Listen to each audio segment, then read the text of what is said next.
Assalamualaikum warahmatullahi wabarakatuh. Selamat siang. Kita tag ini tuh di siang hari, tapi tentunya mungkin untuk teman-teman yang menyaksikan podcast kampus Universitas Bosowa bisa menyaksikan kapan saja.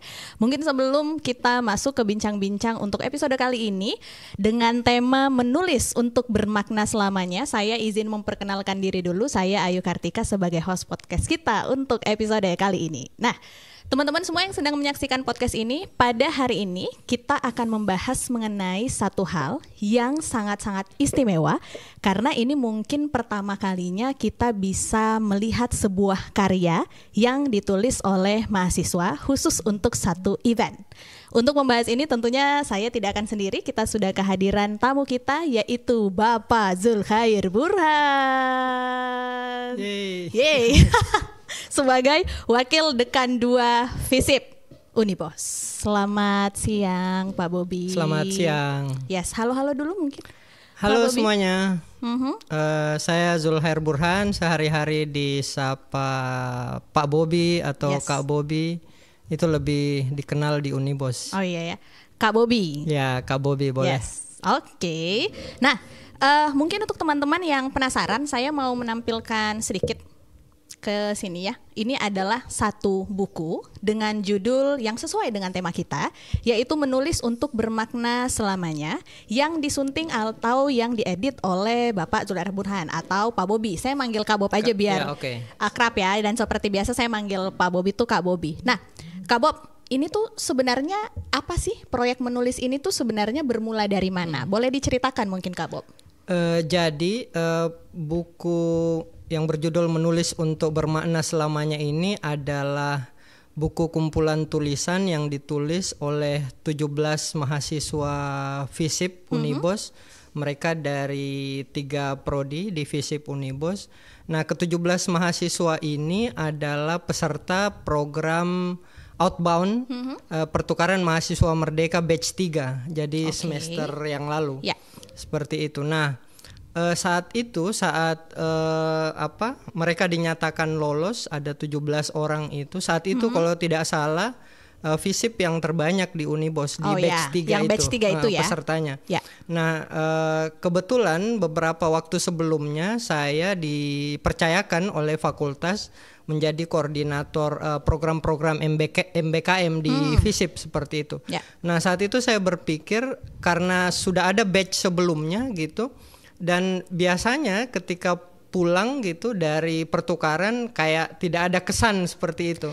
Jadi pas pulang tuh pulang begitu aja ya? Pulang kosong gitu, atau ada inisiatif membuka ruang di mana mereka menjelaskan apa yang mereka dapatkan gitu selama PMM, tapi kebanyakan ya loose begitu saja seperti itu. Jadi tidak ada kesana. Saya berpikir kayaknya menarik gitu bagaimana agar mereka bisa mendokumentasikan apa yang mereka dapatkan, apa yang mereka lakukan selama proses pertukaran seperti itu. Akhirnya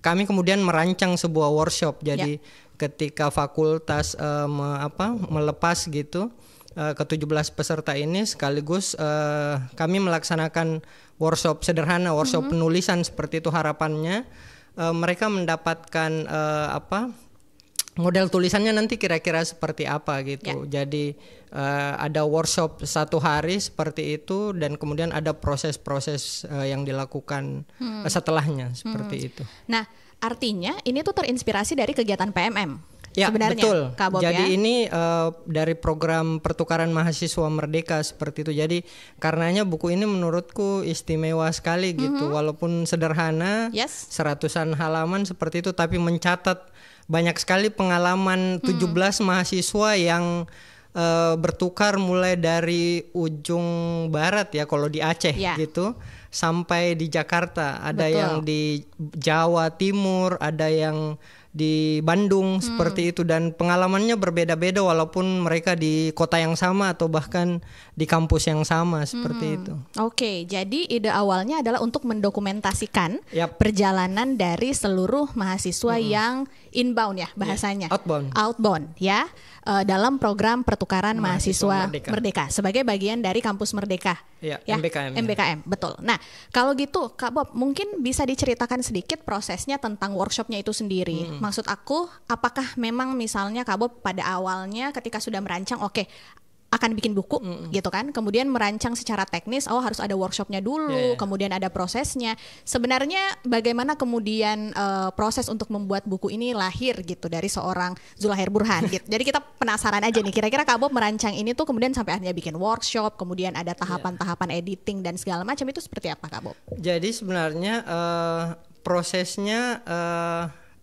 sudah saya rancang sejak awal gitu. Jadi dimulai dengan sesi workshop di mana mereka diperkenalkan dengan model tulisan populer seperti itu. Jadi ini bukan tulisan akademik gitu yang seringkali ribet bagi mahasiswa. Betul, seperti itu kan, mencari idenya dulu betul. Ya, dan segala macam. Makanya model tulisannya lebih populer seperti itu yang diperkenalkan, termasuk memperkenalkan ke mereka karena satu semester kan sangat mungkin ceritanya bisa banyak sekali gitu.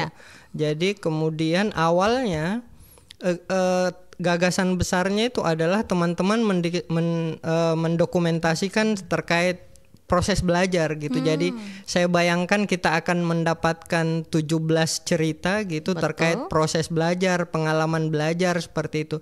Tapi kemudian dalam perkembangannya ketika mereka sudah sampai di sana, tetap ada proses semacam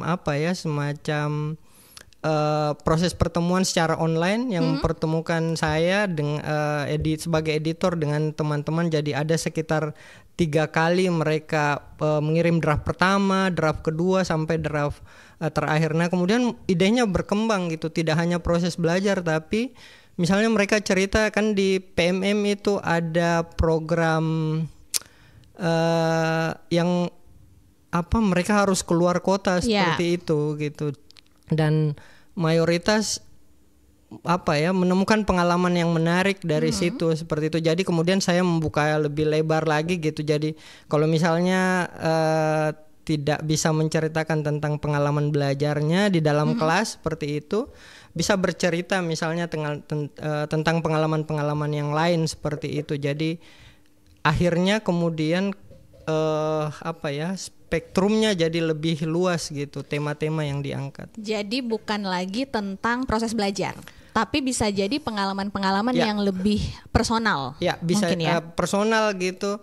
Ada yang misalnya bercerita tentang bagaimana dia di tempat yang baru seperti itu, bertemu dengan orang-orang baru, kemudian bagaimana caranya bisa menguatkan dirinya untuk tetap bertahan seperti itu, bagaimana dia memberikan self reward. Ada salah satu tulisan judulnya tentang dia memberikan self reward kepada dirinya gitu, terkait prestasi yang dia dapatkan selama proses gitu.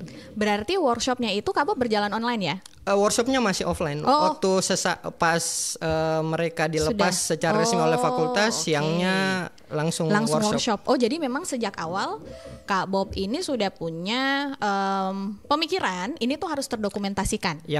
Jadi memang sejak awal sudah dirancang sedemikian rupa supaya dia menjadi sebuah karya yang sifatnya bisa dinikmati kapan saja. Betul. Gitu. Oke. Nah, ini mungkin untuk teman-teman yang penasaran, di sini ada berapa cerita sih, Kak Bob? Ada 17 karena 17 peserta, jadi ada 17 judul cerita gitu dari 17 penulis itu. Nah, masing-masing penulis yang menyumbangkan karyanya di dalam buku ini tuh Kak Bob, jadi ada yang kalau tadi Kak Bob bilang ada yang pengalaman belajar, kemudian ada yang tentang self reward gitu, ada yang tentang cinlok mungkin Kak Bob?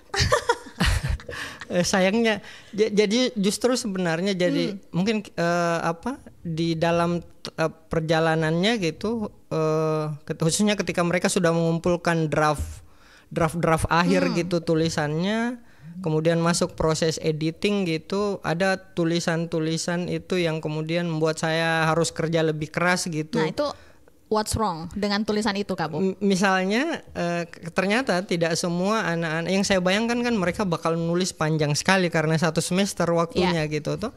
Tapi faktanya ternyata karena padat kegiatannya seperti itu, akhirnya mereka ada yang menuliskannya di last minute gitu selama proses PMM kayak tugas gitu. Seperti tetap tugas mahasiswa. Kayak tugas mahasiswa seperti itu. Nah itu saya agak kesulitan karena misalnya kan kekuatan tulisan populer adalah di detail-detailnya. Betul. Seperti itu. Jadi misalnya ada tulisan yang membuat saya harus mengkonfirmasi ulang dan saat itu masih libur gitu. Jadi misalnya mereka menyebutkan kos di dekat kampus misalnya yang di Unpad. Gitu, saya harus memastikan kosnya di jalan apa, ibu kosnya siapa gitu, berapa orang sampai di situ. sedetail itu Kak Bob ya. Karena berarti Kak Bob itu pengen literally bringing the whole experience. Betul. Ya, yang kemudian dituangkan dalam buku ini. Jadi misalnya walaupun pengalamannya spesifik gitu, misalnya perjalanan ke Bromo gitu, saya mau dia menjelaskan walaupun perjalanan itu misalnya hanya 1 hari, tapi baginya itu yang paling berkesan misalnya selama salah satu yang berkesan selama proses PMM. Kesan itu harus saya upayakan dituliskan, disuguhkan gitu secara detail gitu. Jam berapa dia bangun subuh, start dari kampus, berapa orang saja, selama perjalanan mereka menyanyikan apa dan seterusnya sampai misalnya jam berapa. Jadi ada misalnya saya harus di banyak tulisan karena semuanya misalnya memulai dari perjalanan di Bandara Sultan Hasanuddin misalnya. Itu saya harus make sure di bandara jam berapa, dia berangkat jam berapa, yang jemput siapa gitu. Misalnya tim PMM kampus mana gitu, apa yang terjadi gitu. Jadi sangat ada karena beberapa itu di kampus yang sama, jadi cerita pembukanya sangat mungkin sama. Misalnya mereka diterima di Unpad, kemudian hari Seninnya tanggal berapa gitu mereka upacara penyambutan dan seterusnya seperti itu. Tapi setelahnya detail-detailnya menjadi lebih beragam. Artinya memang itu menjadi salah satu challenge ya Kak Bob pada saat mengumpulkan buku ini. Dan apalagi kita harus mengakui bahwa tingkat kemampuan mahasiswanya untuk bisa menuangkan dalam bentuk tulisan itu yang kan populer. Ya, yang populer tentu saja itu kan beda-beda ya Kak Bob. Nah, ada tidak Kak Bob dalam proses workshopnya misalnya, di mana Kak Bob itu literally memberikan semacam guidelines. Gini loh cara menulis karya populer, atau mungkin ekspektasinya Kak Bob bahwa kita pengen bukunya tuh jadinya kayak gini gitu, atau seperti apa Kak? Karena ada grup WhatsApp seperti itu, ke-17 orang ini bersama saya sebagai tim editor. Saya memberikan, karena waktu workshopnya mepet sekali, karena itu sehari atau 2 hari sebelum mereka berangkat gitu. Workshopnya mungkin sejam 2 jam hanya memperkenalkan model tulisan populer seperti apa gitu, biasanya memulainya seperti apa, mengakhirinya seperti apa. Kemudian saya berikan asupan model tulisan gitu lewat WhatsApp. Jadi gitu. referensi ini biasanya seperti ini gitu model tulisannya. Jadi sejak awal saya pastikan ke mereka bahwa model tulisannya populer, lebih santai seperti itu. Harapanku supaya mereka bisa tidak terbebani gitu. Walaupun akhirnya ada juga yang terbebani gitu tuh karena namanya tugas seperti itu. Ada misalnya yang siapa ya? Ada yang di Aceh misalnya. Gimana tuh Kak? Jadi kan ada perjalanan, jadi modul Nusantara nama programnya yuk. Modul Nusantara itu mereka keluar kota gitu. Toh harapannya bisa mengenal kebudayaan culture, di daerahnya masing-masing gitu. Dan most of them sebenarnya menceritakan itu. Jadi saya membayangkan kok ke Sabang, kemudian ke Museum Tsunami dan seterusnya. Tapi dia suguhkan dengan sangat makro gitu. Flat dan makro, terlalu umum gitu. Padahal kan bisa jadi apa yang kita baca di Google kan kita bisa membaca di Sabang 0 km itu kayak apa, tapi kau punya experience pasti berbeda gitu toh, seperti itu. Dan itu tantangannya. Jadi bagaimana saya ngulik akhirnya. Jadi mereka ada beberapa tulisan itu yang kemudian baru selesai justru mereka ketika pulang. Ketika mungkin Kak Bob melakukan proses penelusuran ya. Dan lebih menanyakan tentang feelings mungkin ya Kak Bob ya dalam proses seperti itu. Nah dari sekian banyak cerita nih Kak Bob, yang paling berkesan untuk Kak Bob sendiri tuh cerita yang mana Kak? Sebenarnya tuh jadi selama proses editing saya tuh kayak masuk ke dalam cerita mereka masing-masing karena karena ada banyak hal kemudian menjadi akhirnya saya intervensi gitu. Toh runutan tulisan misalnya ada yang mereka susun, kemudian saya ini sebaiknya di paragraf di awal, kemudian ada yang di akhir termasuk judul. Gitu. Karena tulisan populer juga itu biasa kekuatannya salah satunya di judul gitu. Kalau dari judulmu terlalu akademik misalnya Kayak kan tulisan populer tapi tiba-tiba analisis. Gitu, atau ada tulisan yang kemudian saya pikir bagus deh kayaknya. Jadi biasanya modelnya dalam proses editing akhir khususnya, jadi akan ada 2 kali tahapan gitu. Jadi editing pertama itu saya misalnya apa yang perlu ditambah saya kembalikan ke mereka gitu. Kemudian dia tambah di last editing itu saya tidak akan kembalikan walaupun masih ada yang perlu ditambah, tapi saya akan lebih memilih mengkonfirmasi langsung ke penulisnya, baru saya sendiri yang tambahkan gitu detail-detail seperti itu. Atau misalnya mereka tidak bisa karena tidak berada di kota tempatnya PMM. Betul. Saya harus lacak misalnya lewat googling dan seterusnya untuk menguatkan data yang dia suguhkan seperti itu. Dari 17 tulisan nih Kak Bob, kira-kira yang agak challenging gitu. Misalnya yang Kak Bob harus konfirmasi beberapa kali, harus kemudian menanyakan ini maksudnya apa. Itu berapa sih Kak Bob? Kalau kita membuat sebuah data 17 gitu ya. 17 mungkin ada 5-an tulisan kayaknya gitu. Jadi selebihnya itu kan yang membuat saya harus digging lebih dalam gitu ke mereka gitu. Kalau misalnya tanggung gitu, tanggung informasi data yang dia suguhkan, akhirnya kayak nggak ada feelingnya seperti itu. Jadi misalnya ada teman yang menulis itu tentang project based learning di kampusnya. Dan itu menarik menurutku karena dia juga memberi testimoni bahwa di prodinya jarang itu terjadi. Apalagi PJBL itu sebenarnya sesuatu yang sedang kita upayakan. Betul. Ya? Jadi saya membayangkan dia pulang atau dosennya baca ini buku, menarik nih. Karena mata kuliah yang dia PJBL itu juga ada di sini mata kuliahnya seperti itu. Tapi pas saya baca tidak detail gitu. Misalnya dia cerita tentang project, kemudian tidak jelaskan projectnya apa, di mana gitu. Jadi akhirnya saya harus mengejarnya. Itu lucu karena saat proses editing itu dia sedang jadi itu petugas PPS gitu, yang pemilu TPS, kemarin. TPS, petugas TPS. Jadi sambil saya editing gitu, saya tanya gitu, bisa enggak kau tambahkan ini, terus dia balas, nanti Pak ya, karena saya sedang ada di TPS sekarang menulis. Sebenarnya konteksnya kita sedang dikejar deadline nih ya. Kak Bob sedang on proses gitu ya dalam melewati proses editing itu. Artinya sejak workshop pertama deh Kak Bob, kita ngitungnya workshop pertama, drafting 1, drafting 2 sampai dengan final editing itu berapa lama Kak Bob? Sebenarnya prosesnya itu jadi mereka itu kan di semester ganjil tahun ajaran yang lalu. Seperti itu. Yang lama sebenarnya di proses ISBN. Jadi sebenarnya proses penulisan itu sudah lama sekali gitu. Jadi masuk semester bahkan kan rencananya sebenarnya di semester genap tahun lalu itu kita launch buku ini. Tapi karena proses ISBN jadi itu menarik. Ini mungkin bisa jadi pelajaran nanti gitu. Jadi saat saya ajukan ini bekerja sama dengan penerbit kedai buku Jenny, mengajukan untuk mendapatkan ISBN, itu ditolak sampai 2 kali. Alasannya? Alasannya karena pihak Perpusnas itu bilang kalau ini itu kalau dia tulisan yang modelnya kayak tugas mahasiswa itu enggak perlu di ISBN kan. Terbitkan saja langsung gitu.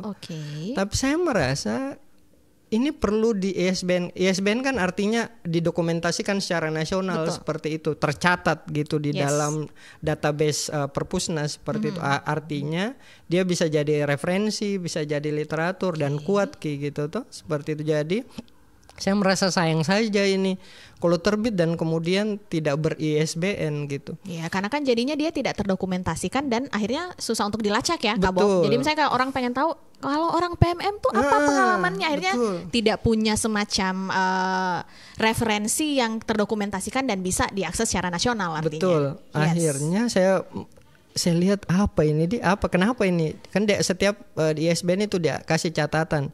dan 2 kali saya ajukan. Jadi judulnya ini berkali-kali berubah gitu untuk menyiasati itu. Judul awalnya apa sih Kak Bob? Judul awalnya itu lupa detailnya, tapi di bawahnya itu ada subjudulnya catatan perjalanan mahasiswa PMM Unibos gitu. Oke. Nah, itunya sepertinya yang kemudian dianggap mungkin oleh pihak Perpusnas sebagai ini proyek mahasiswa biasa gitu, proyek kampus biasa. Seperti itu, sampai akhirnya detail-detail itu saya hilangkan gitu. Baru kemudian diterima, dan itu prosesnya cukup lama gitu sampai akhirnya keluar ISBN dan kemudian melalui masuk ke tahapan produksi. Artinya memang dari proses penulisannya juga sudah take time, kemudian ISBN-nya juga cukup lama sampai akhirnya kita bisa melihat ini dalam bentuk yang bisa dibaca. Nah, Kak Bob, kalau orang mau baca ini harus kemana kita?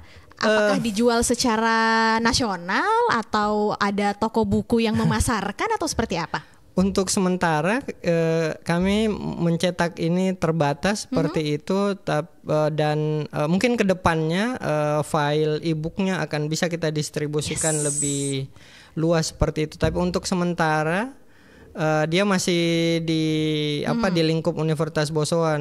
Bisa baca nanti di perpustakaan Unibos seperti itu. Terus nanti juga kita akan kirimkan di Perpus Nasional supaya masuk di katalog nasional seperti itu. Jadi bisa diakses secara nasional seperti itu. Jadi mungkin untuk teman-teman yang mau membaca buku ini, kita doakan semoga segera ada model PDF-nya ya. Ada e-booknya yang kemudian kita bisa akses bersama-sama. Untuk teman-teman yang wondering apa sih sebenarnya isi dan bagaimana kemudian experience dari masing-masing mahasiswa dalam melewati proses pertukaran mahasiswa merdeka. Nah, terakhir mungkin Kak Bob, harapannya apa sih Kak Bob dengan adanya buku ini saat ini sebagai salah satu model dokumentasi perjalanan mahasiswa?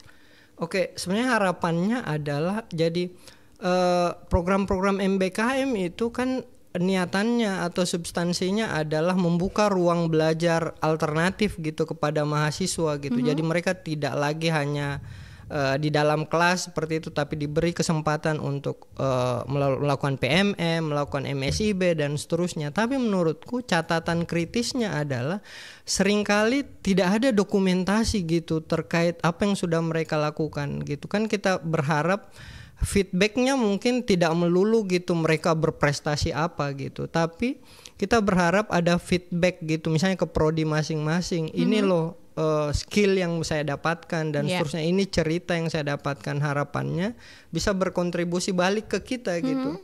Jadi misalnya mereka di PMM, dia cerita misalnya di buku ini cerita misalnya tentang bagaimana sistem pembelajaran digital gitu di kampus tempat mereka bertukar seperti itu. Itu kan bisa jadi cerita yang kemudian minimal kita diskusikan gitu, dan kemudian bisa bermanfaat bagi pengembangan. Saya bilang di kata sambutan sini, suara-suara mahasiswa itu perlu didengar gitu.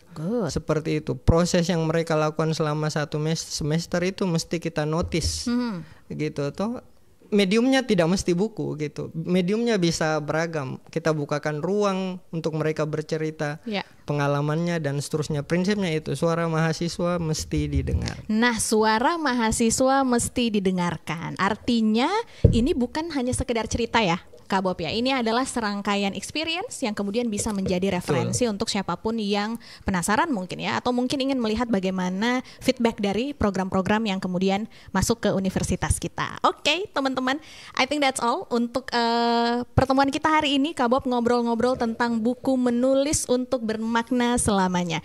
Untuk teman-teman yang ingin membaca buku ini, sekali lagi kita doakan PDF-nya segera keluar dan kemudian bisa kita nikmati bersama. Dan mungkin sebagai penutup, mungkin Kak Bob ada pesan terakhir, mungkin sedikit lagi Kak Bob, silakan. Setiap perjalanan itu pasti ada kisahnya, dan supaya dia abadi maka menulislah. Wih, aduh, itu kayaknya harus dikuat ya nanti. Tolong dikuat dari Kak Bobi. Dan thank you so much Kak Bob sudah berbagi cerita tentang menulis untuk bermakna selamanya. Ini merupakan hal yang sangat menyenangkan untuk bisa melihat sebuah dokumentasi karya mahasiswa. Dan untuk teman-teman penikmat podcast Universitas Bosowa, thank you so much sudah menemani untuk episode kali ini. Saya Ayu Kartika pamit, sampai ketemu di podcast selanjutnya. Dadah.